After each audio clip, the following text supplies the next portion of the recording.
بسم اللہ الرحمن الرحیم۔ السلام علیکم دوستو، امید ہے آپ سب خیریت سے ہوں گے۔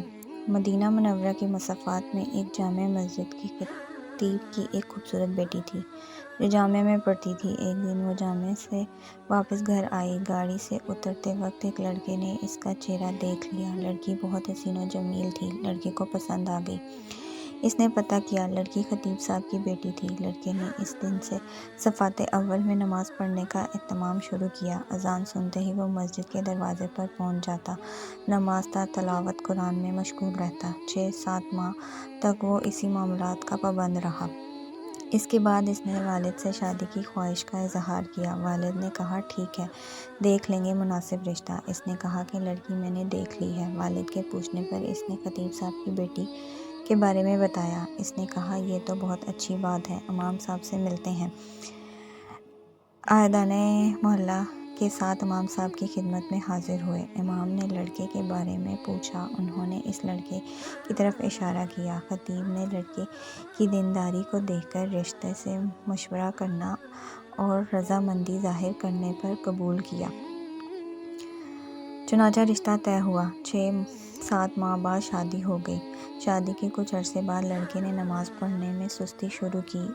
1-2 ماہ بعد لڑکے نے داڑھی کٹوا دی۔ گھر آنے پر لڑکی نے سخت ناراضگی کا اظہار کیا۔ اس نے کہا کہ یہ نمازیں تو میں نے تمہیں حاصل کرنے کے لیے پڑھ رہا تھا، اب مقصد حاصل ہو چکا ہے، اب کیا ضرورت ہے؟ لڑکی یہ سن کر بہت افسردہ خاص ہوئی اور جا کر والد صاحب سے کہا کہ اس بے دین کے ساتھ ایک دن بھی نہیں رہنا چاہتی۔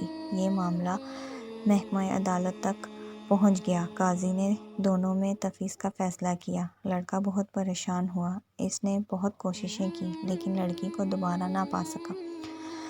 لڑکے نے ایک جادوگر سے مدد حاصل کرنے کا فیصلہ کیا۔ جادوگر نے بڑی رقم ادا کرنے کا مطالبہ کیا۔ لڑکے نے ساری پیشکش ادا کی۔ کچھ دن گزرنے کے بعد جادوگر نے مزید پیسوں کا مطالبہ کیا۔ لڑکے نے فوراً ادائیگی کی اور کہا کہ کام ہو جانا چاہیے، پیسوں کی فکر نہ کریں۔ 1 ماہ کے بعد جادوگر نے لڑکے کو بتایا، آ جاؤ اپنے پیسے لے جاؤ، تمہارا کام کسی صورت میں ممکن نہیں ہے۔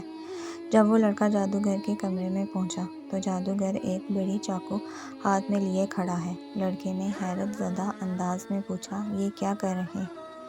جادوگر نے کہا، مجھے قتل کر دو ورنہ 2 قتل کر دیے جائیں گے۔ لڑکے نے کہا، میں یہ نہیں کر سکتا، لہٰذا میرے پیسے دو۔ اس نے پیسے دے دیے۔ لڑکا پیسے لے کر بھاگ گیا۔ پولیس والے نے لڑکے کو پریشان حالت میں بھاگتے دیکھ کر گرفتار کر لیا۔